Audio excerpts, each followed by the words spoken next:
Hey champions, it's your boy back with another dose of reality, another kick in the pants to get you moving. Today, we're diving deep into the uncomfortable truth about why you're not where you want to be.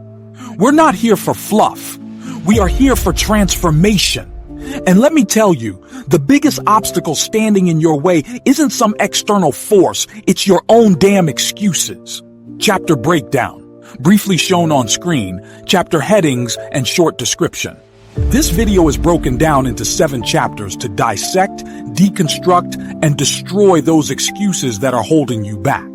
Chapter 1, The Labyrinth of Lies, will explore how we build elaborate stories to justify our inaction. Chapter 2, The Comfort Zone. Cage will expose how familiarity can become your prison. Chapter 3, Fear's False Facade. We'll strip away fear's disguises, revealing it for the fraud it is. Chapter 4, The Procrastination Paradox, will reveal the tricks procrastination plays and how to overcome them. Chapter 5, The Blame Game Betrayal. Unmasking how blaming others sabotages your progress. Chapter 6, Taking Ownership, will reveal the key to liberation through personal responsibility. Chapter 7, Action Speaks Louder, will be a rallying cry to move past talk and toward visible, impactful change. Begin video. Transition to you speaking directly to the camera. Chapter 1, The Labyrinth of Lies. We are masters of fabrication, aren't we? We tell ourselves these elaborate tales. I'm not smart enough. I don't have the time. I'm not lucky like those people. We construct these intricate labyrinths of lies to justify our stagnation. Think about it for a second. What is your go-to phrase? Is it money issues? Is it too busy? It's the excuse that you repeat over and over again. We build these walls around ourselves using these little lies that are almost comfortable, that we have almost accepted as truth. I used to do it too, and I know how persuasive those lies sound in your mind. These stories aren't based in fact, they are based on fear and avoidance. You've convinced yourself that you're not capable, when the truth is, you're just too afraid to try. You start by skipping a few days at the gym, then a week, then you never go back. The diet that you were going to change suddenly is too difficult, and you go back to your old ways. It's not a big thing, but they are seeds of excuses that grow to become the whole forest. It's a self-sabotaging cycle that keeps you locked in place. These excuses, they're not rational thoughts. They're shields, designed to protect you from the possibility of failure. But at what cost? They become your chains, binding you to a life less than what you deserve. If you are telling yourself that you can't do it, you are already starting with failure before you have even tried. If you are reading this, you are someone that is always looking for ways to grow, so it is not a capability issue, it is something else. Chapter 2, The Comfort Zone Cage. That comfort zone, that cozy little corner of your existence, it feels safe, right? It's where everything is predictable, where you know exactly what to expect. But let's call it what it really is, a cage. A gilded cage, perhaps, but a cage nonetheless. It limits your growth, stifles your potential, and whispers sweet nothings of stagnation into your ear.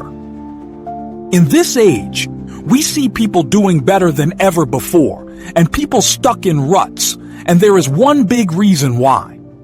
The ones that are stuck in ruts have allowed themselves to become comfortable with how they are living. If you are not reaching for the stars, you are settling with where you are, and in today's age, that means you are going backwards. See, your brain craves certainty. It wants predictability because it feels like the easiest path to take. It rewards you for staying put, for not rocking the boat. That's why it's so easy to fall into routines, to keep repeating the same habits day after day, year after year. But growth doesn't happen in the comfort zone. It happens when you push beyond those self-imposed limits, when you dare to venture into the unknown, when you try new things and experience things outside of your normal. It's easy to stay in the same routine. You have learned it. It takes less effort to do things that you have already learned and mastered. However, you are not a machine. You are a living, breathing thing that needs to grow to be happy. If you do the same thing that you have always done, you will get the same result that you have always got. Think about that. Have you ever considered going on a 20-mile walk, or running a marathon, or having a conversation with someone that you would usually avoid? That's because you want to do things that you are comfortable with. This comfortable life, this is what is causing you to stagnate, to have that feeling of being stuck and the uncomfortable feeling of not growing. The greatest prison we can create is the one in our minds, not made of walls and bars, but from habits and the acceptance of not growing and reaching new heights. Chapter 3. Fear's false facade. Fear, that sneaky little devil, loves to disguise itself. It whispers doubts in your ear, paints worst-case scenarios, and convinces you that failure is inevitable. It's a master illusionist, a con artist of the mind. It appears as hesitation, as a knot in your stomach, that feeling that is the most uncomfortable feeling that you want to avoid. However, this feeling is not the end of the world, it's just a feeling. You can control your emotions. If you believe that you can, that is half the battle. We're wired to avoid pain and discomfort. That's basic human nature. The problem is, we've become too good at it. We've let fear dictate our choices, guide our paths, and shackle our potential. We fear rejection, judgment, and the unknown. But here's the truth. That fear is often baseless. It's just a story you've created, a monster you've conjured up in your mind. It's a phantom, not a reality. And like any phantom, it only has power if you give it that power. The biggest problem is that once we have allowed the fear to take control of us, we tend to avoid situations that cause us to have the same feeling.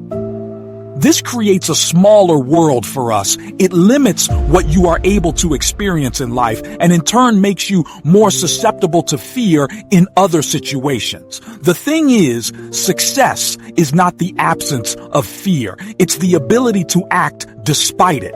It's about feeling the fear and doing it anyway, about acknowledging it and pushing through, knowing that the other side is growth and progress. Look at some of the most successful people. They did not live a life where they were never afraid. They just decided that their goals were more important than their fear.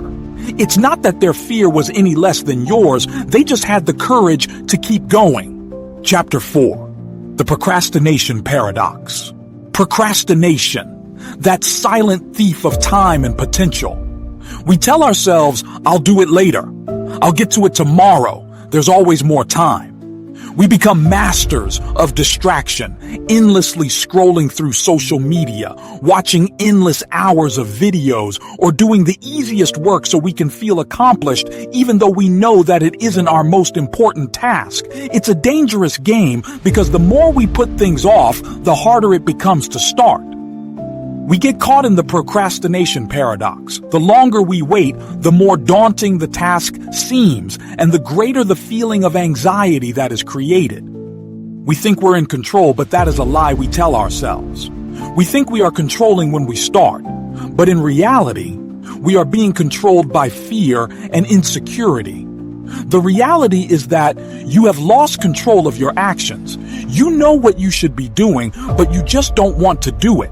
And in turn, the things you do want to do, you have no time for. It's a cycle of avoidance, and the longer you stay in it, the more it erodes your self-confidence and motivation. The problem is, we do not look at the time that is wasted, and we think that we can complete our tasks whenever we want to. Time is the most valuable currency there is, and when you lose it, it's gone forever. The best solution is to break the cycle. Start small and start now. Not tomorrow, not in a few hours, but now. Commit to making progress. Even if it's just for a few minutes, you will find that the act of doing will make it easier to continue. Stop overthinking and start doing. There is no perfect time to start, just make it now. If you do not stop procrastinating, you will end up with a life full of what-ifs. Chapter 5. The Blame Game Betrayal. The blame game. It's a classic move, isn't it?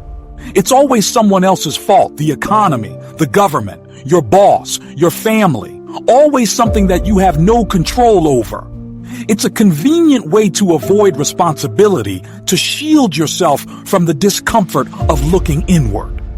While there is an element that there are things that are outside of your control, the people that always make excuses like these are only ever sabotaging themselves. When you blame others, you give away your power.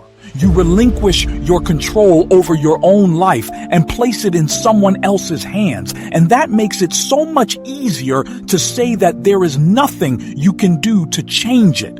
You become a victim of circumstance, a pawn in a game you believe you can't influence. This mentality keeps you stuck. It prevents you from learning from your mistakes and prevents you from growing as an individual. You see, the world is not designed to help you. The only person responsible for your life is you. It's hard to take responsibility for your life, and it is something that a lot of people struggle with. The truth is, blaming others is a form of self-deception. It's a way to avoid the difficult work of taking ownership of your choices and admitting that you had a role to play in the situation. Blame is easy. It requires no effort, no introspection. Taking responsibility is difficult. It requires you to face the truth and look at yourself and find ways to fix the situation. When you stop blaming others, you start to see your life in a completely different way. Chapter 6. Taking ownership. Taking ownership. That is the moment you decide to take responsibility for your life.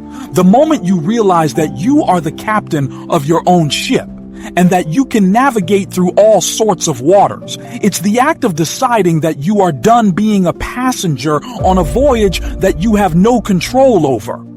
It's not about accepting blame for everything, but about acknowledging your role in the events that unfold. It's about recognizing that you have the power to choose, to act, to change. Taking ownership is a superpower, and it's the key to liberation.